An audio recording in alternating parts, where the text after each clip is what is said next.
Welcome to the deep dive. Today, we're really unlocking something exciting, those first confident steps into speaking English. Exactly. Many of you listening right now have probably thought about this journey, maybe, dabbled a bit, or are just dreaming of that moment you can communicate easily in English. So maybe take a second to think. What's sparking that desire for you right now? A trip, a new job, or maybe just the joy of connecting with more people? Yeah, those are all powerful motivators. Well, today we're taking a deep dive into things to try English for beginners. Right. And our mission here is really to cut through the noise. We've distilled insights from a foundational guide, looked at various language learning approaches, pedagogical research, to give you a clear, confident, and crucially, an actionable starting point. We want to skip the overwhelm, Yeah, get past that feeling of where do I even start? Exactly. And Yeah. jump straight to those first aha moments, like you actually speaking. And that mission is so crucial because for anyone standing right at the beginning of learning a new language, um, the sheer amount of information out there, it can be paralyzing. Totally. It's just so easy to feel lost or, completely unsure where to even begin. Right. So what we're focusing on today, it isn't about getting perfect grammar or like an impeccable accent on day one. That's not the goal. Okay. Instead, it's fundamentally about effective communication.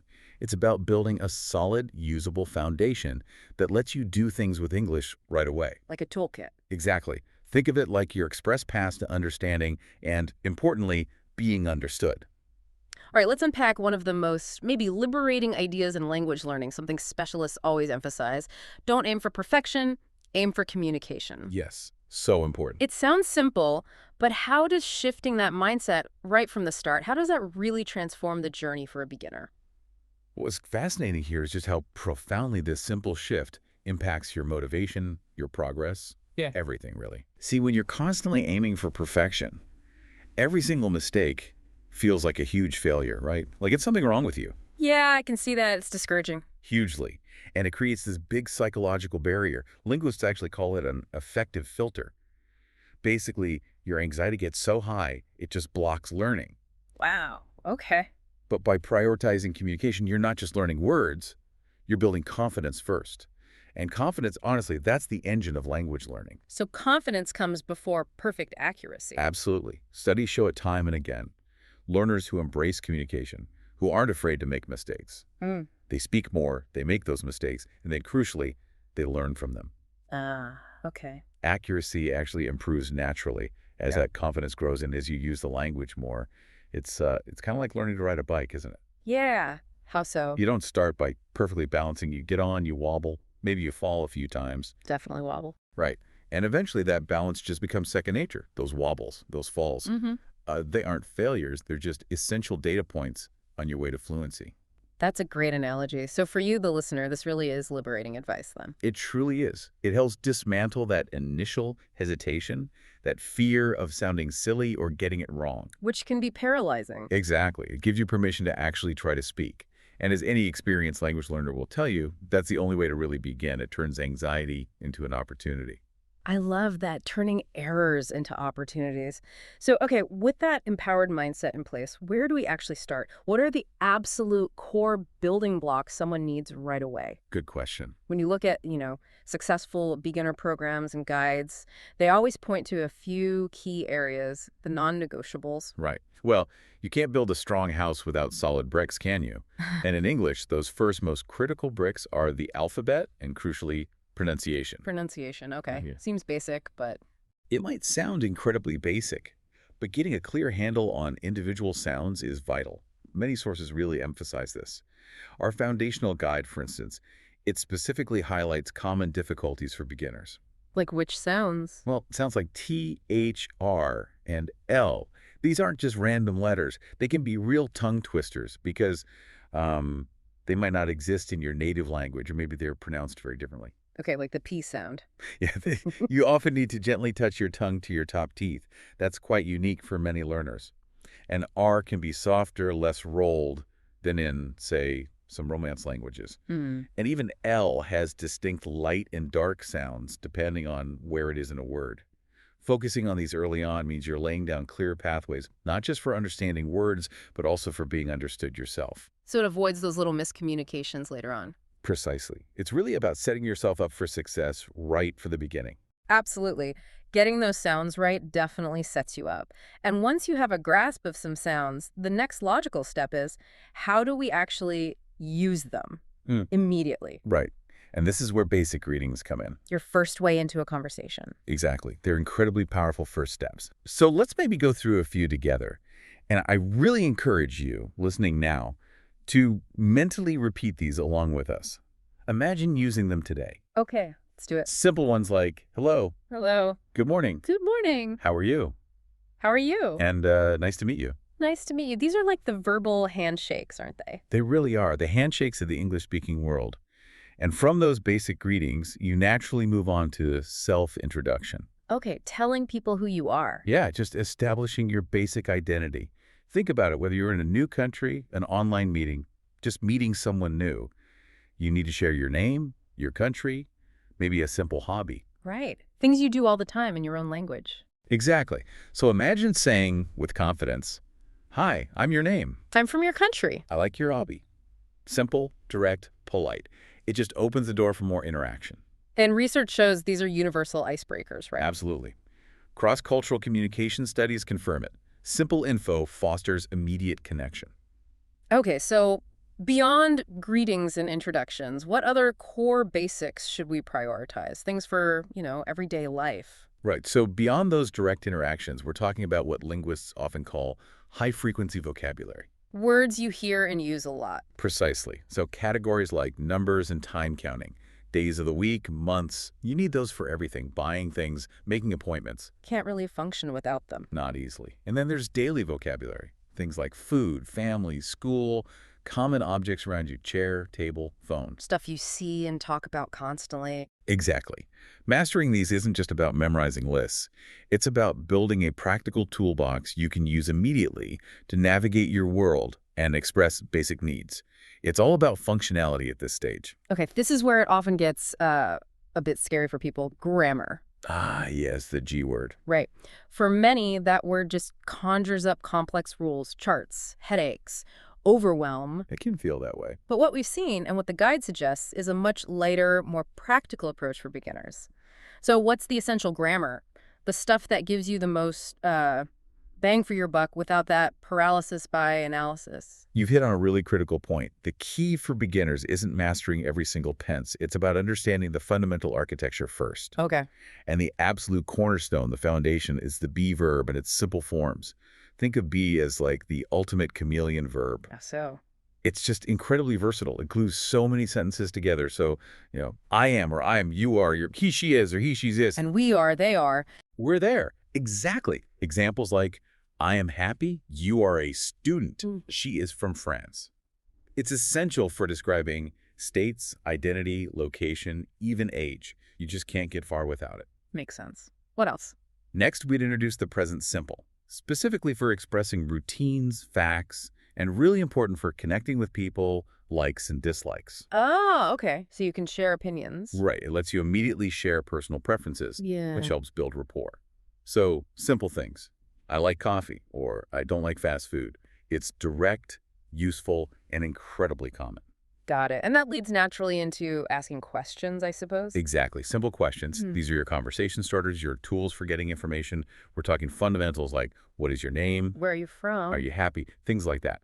Absolutely essential for breaking the ice and just keeping an interaction going. They're your keys to basic dialogue. Okay.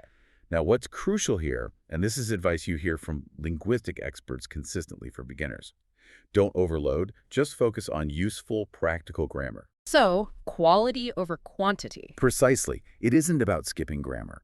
Not at all. It's about strategic simplification.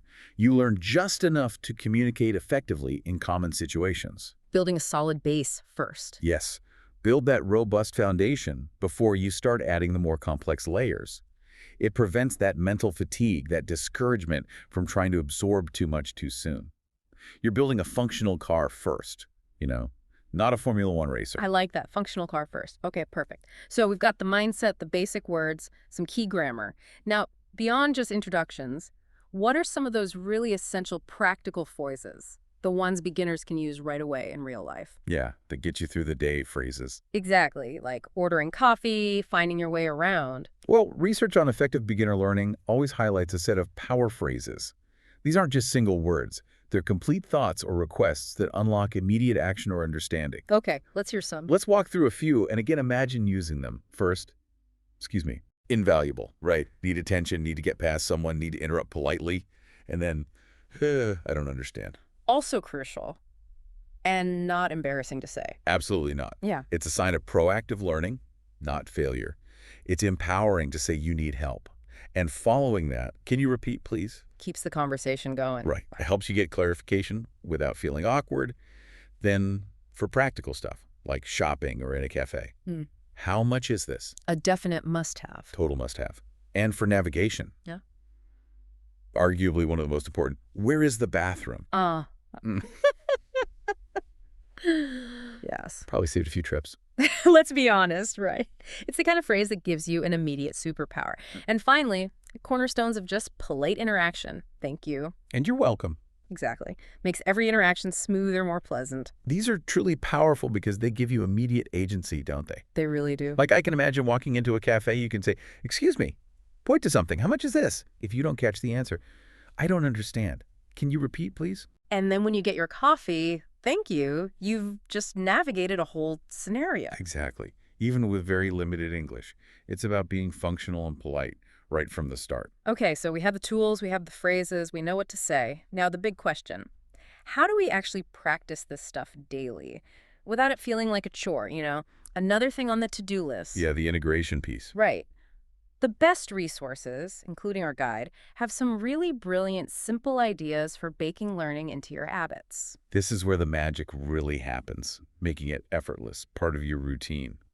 Research on habit formation always shows that small, consistent actions are way more effective than intense cramming sessions now and then. Okay, so what are some examples? All right, here are a few really actionable ideas. First, speak one sentence every morning, simple as "Today is Monday," or "I am happy." Just to get the English brain working. Exactly. Low pressure way to start the day activates that part of your brain, creates a little neural pathway you reinforce daily. Second, listen for 10 minutes to English songs or podcasts. Passive listening. Mostly, yeah.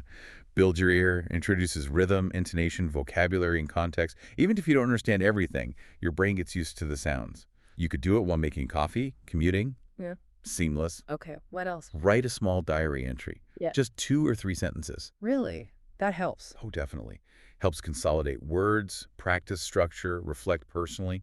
Could be simple. Today I drank coffee. It was good. I went to the shop. It's active recall. Strengthens memory. I see. And one more? Label objects at home in English. Put little sticky notes on things. Chair, door, phone, window.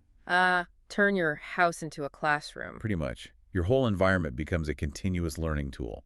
Every time you see the object, you passively reinforce the words, like your own personal immersive experience. Those are fantastic because they're so easy, so accessible. You don't need fancy apps or hours of study time. Exactly. You just integrate learning, make it a habit without it feeling like this huge effort. Tiny, consistent nudges. That's the key. Tiny, consistent nudges beat monumental efforts most of the time. Okay, all this sounds incredibly encouraging. But we know listening a language is a marathon, right? Not a sprint. Definitely a marathon. There will be days when it feels harder, when progress feels slow. How do we keep our spirits up? How do we stay motivated as beginners facing those, inevitable plateaus? That's a huge question. And what's fascinating here, something you see in linguistic anthropology, is remembering why you're learning. Learning English isn't just about words. It's about connection. It's absolutely about connecting with the world, opening doors to new cultures, information, people. Think about how much global communication happens in English.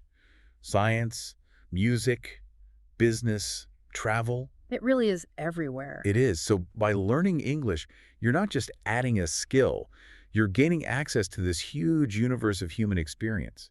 That broader impact, that's a profoundly powerful motivator. It turns it from just studying into something really personal. That's a great perspective shift. And our guide, and lots of motivational experts, share these really empowering messages worth internalizing, like every word you learn is progress. Celebrating small wins. Exactly. It reinforces that learning is additive, and it drives home consistency. Even 5 minutes a day is powerful. That's not just feel-good talk. Not at all. Psychological research backs it up. Consistent, small efforts lead to much more sustained progress than infrequent, intense bursts. It's about showing up consistently, not cramming. That's such a vital reminder. And I think maybe the most powerful piece of advice, something you hear in lots of self-improvement contexts, is don't compare yourself with others. Compare with yesterday's you. Oh, absolutely crucial. We all learn differently, different paces, backgrounds, brain. Right, so focusing on your own improvement keeps the joy in it. It really does. It prevents discouragement. It's incredibly liberating to just compete with yourself, celebrating how much further you've come today than yesterday.